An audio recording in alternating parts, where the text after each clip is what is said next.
Welcome into Outkick the Show. I am your fearless leader, Clay Travis. It is a dark day if you are a Tennessee Titan fan. It's a little bit brighter day if you're a Jacksonville Jaguar fan. We're going to get to that. We got a lot to get to.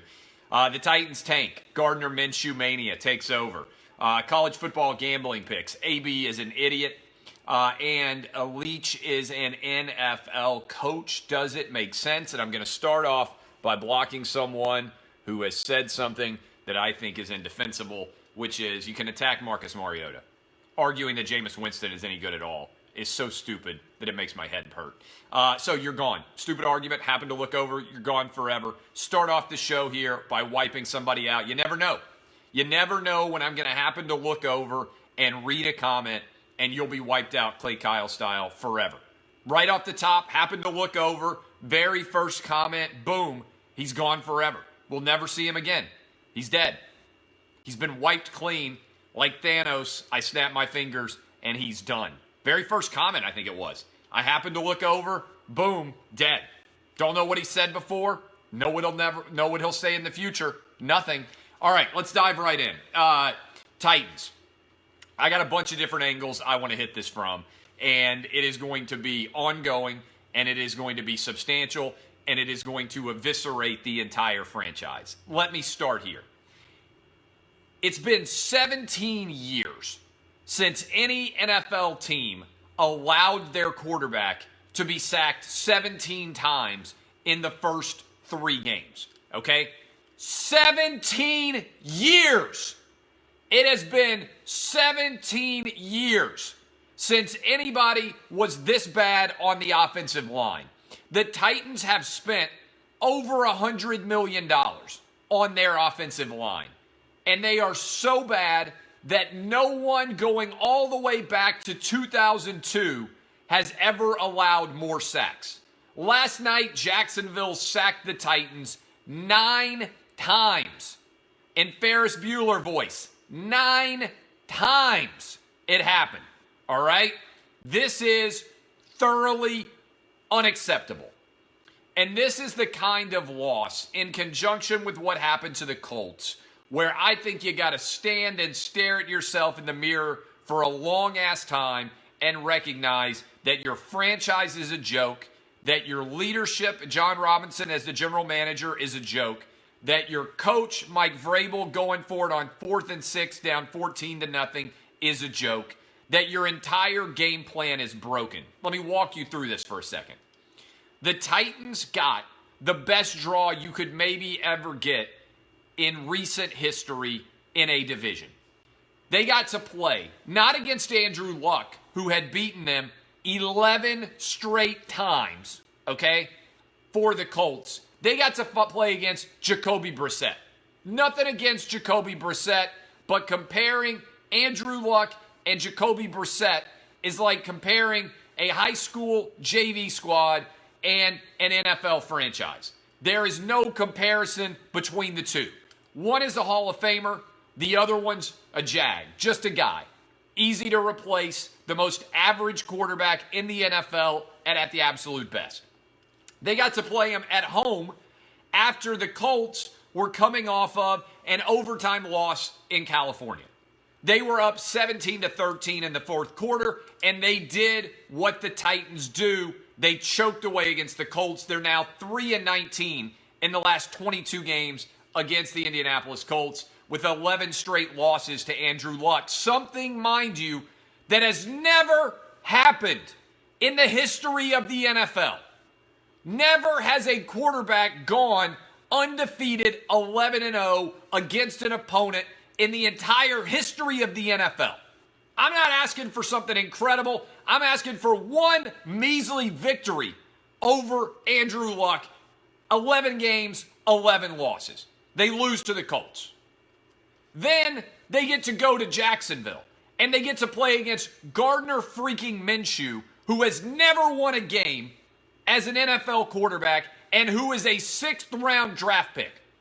All they have to do is beat a 6th-round draft pick in Gardner Minshew, who also is dealing with, the Jags are, the fact that their best player, maybe in franchise history, has demanded a trade and doesn't want to be there. And oh, by the way, this Jacksonville team stinks and hasn't won a game yet. All you have to do to just be mediocre is beat either Jacoby Brissett or Gardner freaking Minshew. The Titans lost to both, all right? If you can't beat Jacoby Brissett and Gardner Minshew, your franchise is dead. There's no point in continuing this season. They are finished, and every decision made by the brain trust at this point is a disaster. You know what the Titans' game plan was? We're going to be New England South. We're going to be the Patriots South. Oh, yeah, how are you going to do that? You're going to hire a bunch of people that the Patriots don't want anymore. We're going to give Logan Ryan, Malcolm Butler, Dion Lewis, and others bigger free agent contracts than the Patriots are willing to give them. How often, might I ask you, do people leave the New England Patriots and become better? It almost never happens. If the Patriots are selling, you shouldn't be buying. Do you know who the shark is in that deal? It ain't the Titans. They're the minnow, okay? That's the Titans' game plan. And we're going to go hire John Robinson because he's from Tennessee and he's a good old boy, and we'll put him in charge of the GM. Do you know what John Robinson has done? He's gone 0 for 5 on his first-round picks. Do you know how hard it is to go 0 for 5 on your first-round picks in the NFL? It's really damn hard to go 0 for 5, all right? But he has. I'm going to hit you with these, all right? This is why I don't trust the direction the franchise is going. Who's his first pick? Jack Conklin. Jack Conklin can't block me right now. If I lined up against Jack Conklin in an NFL game and I played the whole game, I would get 3 sacks. That's how bad that dude is at blocking at right tackle. Jack freaking Conklin. How do we know he's a bust? Because even the Titans aren't willing to pay him anymore. He's out there playing traffic cop, just waving at people as they run by and wreck his quarterback. He can't play. First round pick. How about he got 2 first-round picks the next year? He got Corey Davis. They took him at number 5 overall. Corey Davis can't get open. He can't do anything. He's on his way to being a bona fide bust at wide receiver. They also took Adoree Jackson. Adoree Jackson can't cover anybody, and he also can't even catch the ball when he's returning punts. Ergo, he gave 7 points to Jacksonville because they're trying to figure out a way to use him, and they're thinking maybe he can at least return punts. He's garbage. That's 0 for 3 on first-round picks for John freaking Robinson, all right? How about the next guy, Rashaan Evans? Headed towards being a bust. Not very good. And then, knowing that his quarterback is on the line and that everything needs to happen in 2019, they drafted a dude in Jeffrey Simmons who not only punched a girl on video, but also tore his ACL and can't even play this year. All right? Those are his 5 draft picks. John Robinson is not a good GM.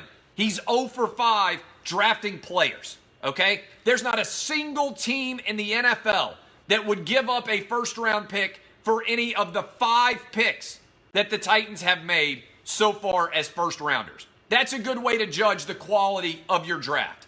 Is there a single team that would give a first-round pick for any of his 5 picks? The answer is no. Not even close. I'm not sure there's a single team that would give a second-round pick for any of his 5 first-round picks. Okay? That is a sign that you suck at your job. And then they're going to be the Patriots South. Yeah, the Patriots South, if they sucked. People want to focus on Mariota, okay? Mariota, I'm not even worried about right now because it's a lazy way to analyze things to say, oh, if you just change the quarterback, everything would be perfect. Yeah, maybe. If you gave the Titans Patrick Mahomes, if you gave the Titans Andrew Luck and he was still healthy.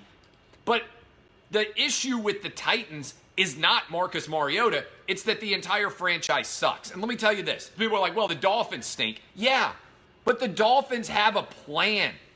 The Dolphins have a plan. You may not agree with it. You may think that tanking doesn't make sense, but they're trading away their talent, getting draft picks, and their plan is to go get Tua. Okay? That's a plan. You may not like it. You may not think it works. You may not think Tua makes sense, but there's a method to their madness. What's the Titans' plan? They don't have one. If you can't beat Gardner freaking Minshew and Jacoby freaking Brissett, you might as well just end the franchise right now. Just put us out of our mercy. Go ahead and end the season and go into the draft, fire everybody, and start all over again. If you just have an issue at quarterback, it's like having a car that doesn't have an engine. You can go find an engine, you can put it in the car, and you can start driving around in it. Right now, the Titans are a car on the side of the road that is burning because it is blown up. They don't have a car. They ain't got no wheels. They ain't got an engine. They ain't got seats. They don't even have polyester seats. Don't even think about leather seats. This is a franchise that is an unmitigated disaster. And I don't know what it is about Nashville, but I think it's because the city's so awesome in general. Nobody ever makes fun or calls them out on their stupidity except for me, hardly. And the whole city. So people just show up and they're like, oh, well, we're lucky to be 9-7. Oh, maybe one day we can be the worst possible spot to be. The team that doesn't make the playoffs, but also gets a crappy draft pick that our GM can screw up. I'm over it. I'm done with it.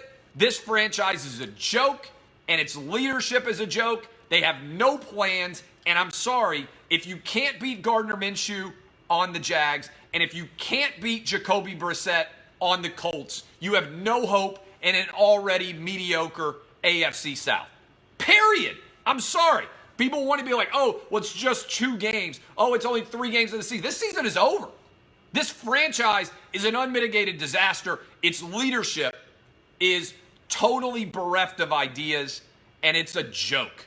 It's a joke. Their entire game plan is all they do is fail. The only thing you can rely on the Titans to do is kick you in the balls. That's the only thing they rely on.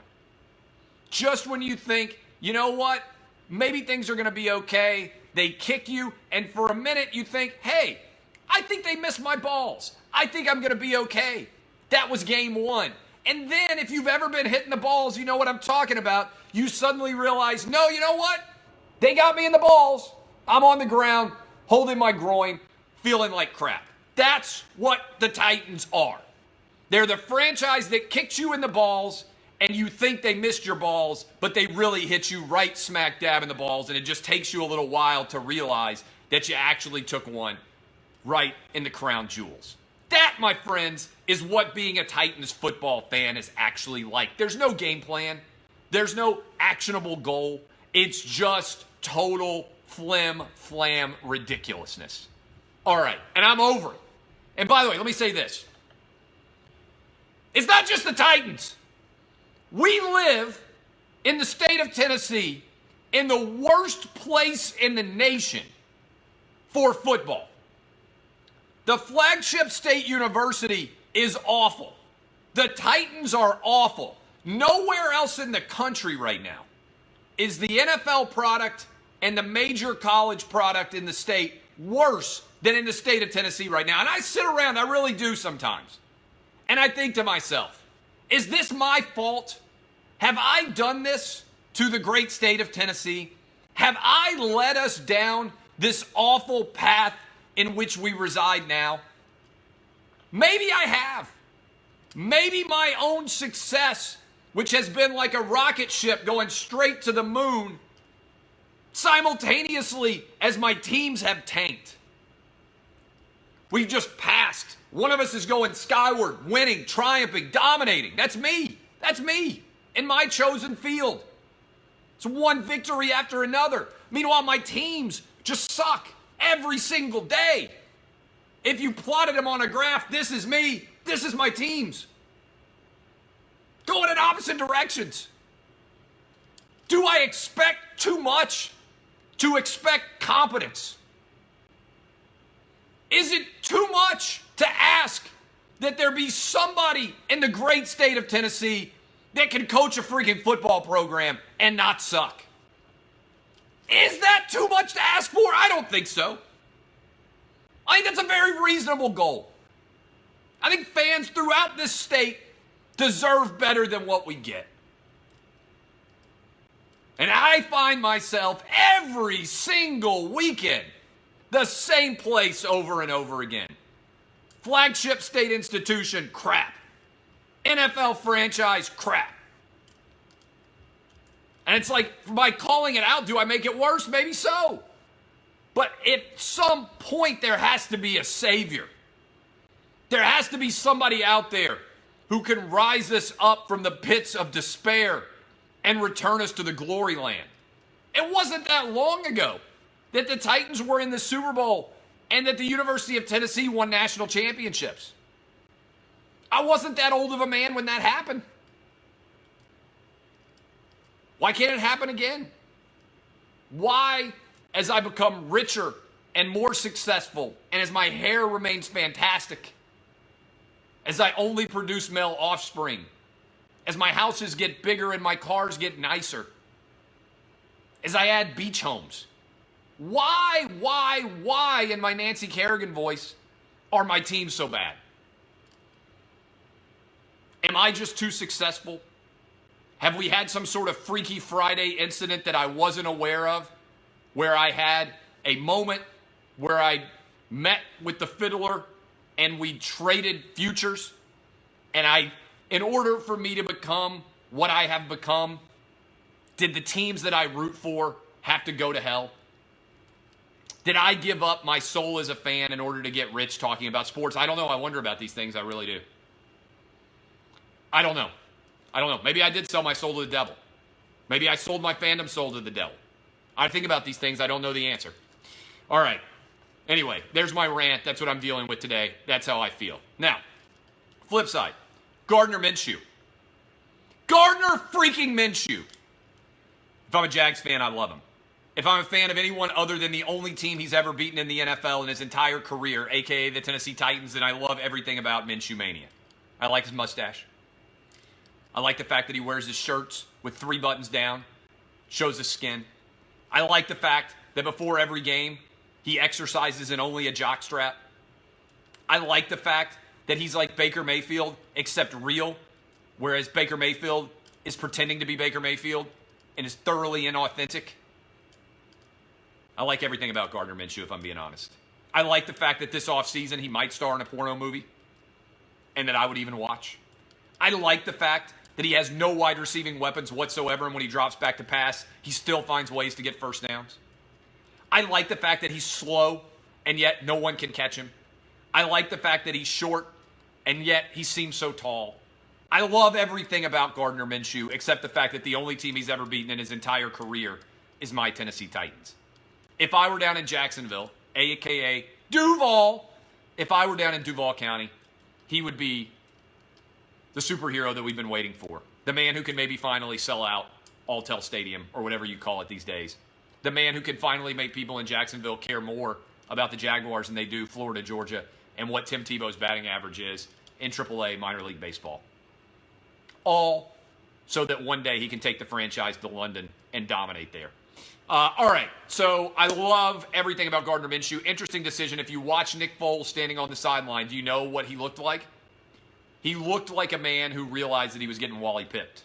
If you remember Wally Pipp and Lou Gehrig, I don't want to say that Gardner Minshew is Lou Gehrig, but I think he's Lou Gehrig. I hope he doesn't get Lou Gehrig's disease, because we'd have to rename it Gardner Minshew disease. All right, college football gambling picks. I hope I'm going to have a good weekend of gambling, because I can't take any more of this. I can't take any more of my teams losing.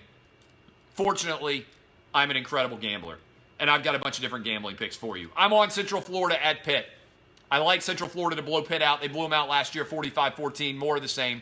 Pitt's got a coach. His name is Pat Narduzzi. He goes for field goals on 4th and 1 inside of 5 minutes against the biggest rival in his state. This is not a man who's going to win a football game. It's also not a man who's going to cover a game.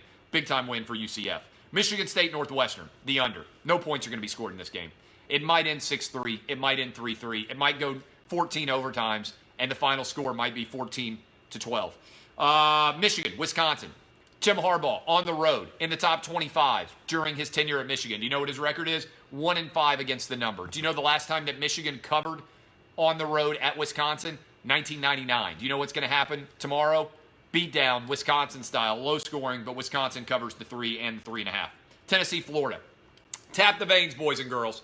Tap the veins, boys and girls. My blood bank guarantee, which is undefeated so far this season, is the University of Tennessee on the road against the Florida Gators. Both of these teams are awful on offense. Both of them have quarterbacks who are going to throw multiple jump balls every single game. Kyle Trask, Jarrett Garantano, they're basically staring in the mirror at one another. It's going to be an ugly game. Do you know that this game has fallen so far in relevance that it's now kicking off at 12 o'clock Eastern? If I could go back in time to the 90s and I could tell you, boys and girls, gather around, you're not going to believe this, but one day in the future, Tennessee and Florida, which is now one of the biggest rivalries in all of college football, will be kicking off at noon Eastern, 11 a.m. Central Time, 10 a.m. Mountain, 9 a.m. on the West Coast, and no one will care about it at all. And that, my friends, is where we are right now. But I care about it enough to know blood bank guarantee, no points will be scored, and the under is going to hit here, which is why no points will be scored. And I like Tennessee to cover the 14 or 14 and a half. LSU at Vanderbilt, my prediction for the Commodores is simple and straightforward and earnest and direct. Pain. LSU is going to take over the football stadium in Nashville. They are going to party like it's Mardi Gras, and they are going to use Vanderbilt as the equivalent of those carnival things that get knocked the crap out of all throughout Mardi Gras. What are they called? They're going to be utterly destroyed. Vanderbilt is going to play this game like they've had 10 hurricanes in a row. Kentucky. I like Kentucky to cover, even though they choked away the game against Florida, because I don't think Mississippi State's very good. South Carolina, Mizzou, big win for Mizzou. South Carolina's not very good. I also love the over here. Oregon, Stanford. Stanford has gotten run the past two games by teams that have athletic playmakers on offense, USC and UCF. What does Oregon have? A ton of those guys. It's going to be a blowout. I got Oregon at Stanford. And finally, Notre Dame, Georgia. I got Georgia big, wins by 20 or more in this game. Bulldogs going to be wild in Athens. Absolute beatdown of a moment of a game. I've got a futures ticket on the Georgia Bulldogs. Yes, this is going to be the year that Georgia finally gets it done. National champions, going to be celebrating like it's Herschel all over again, baby.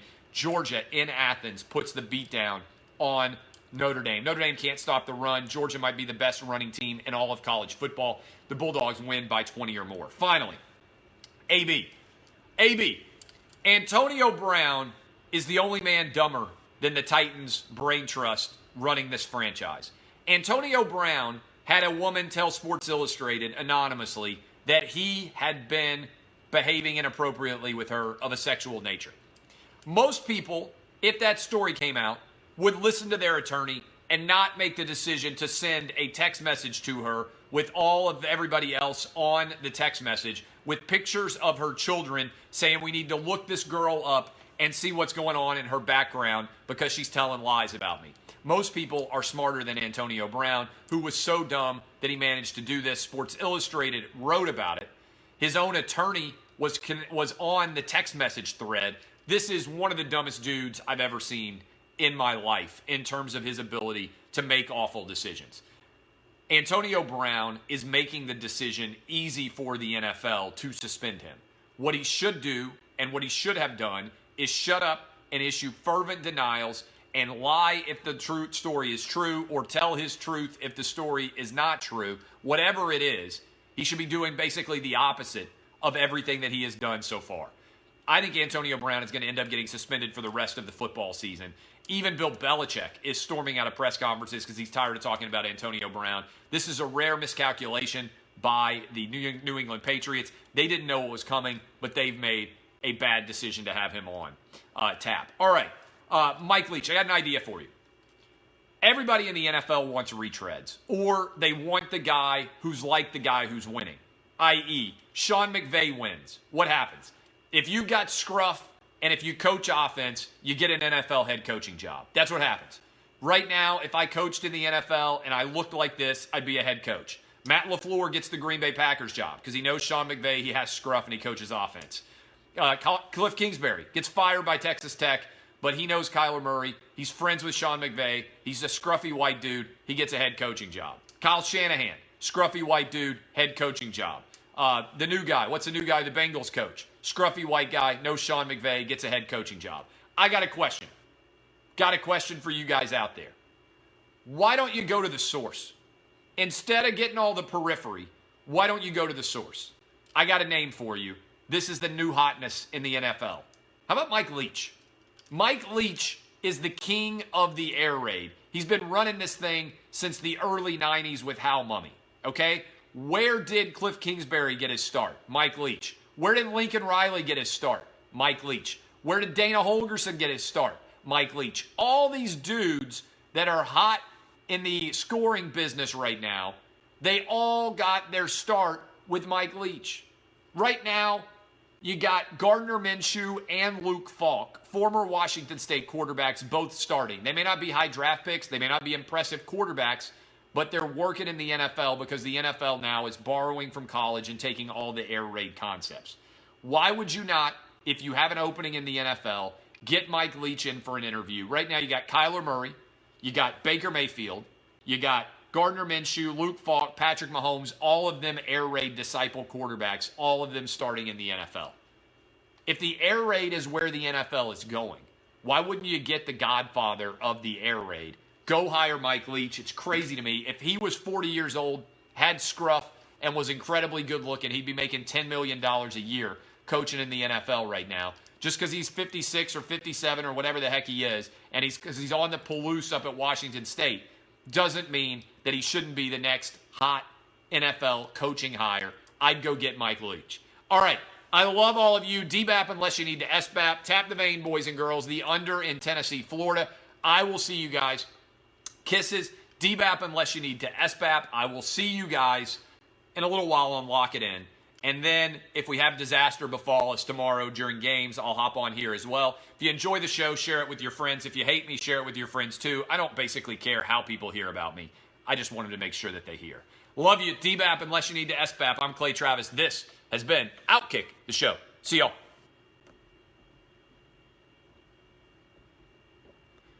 Love you, Facebook. See y'all.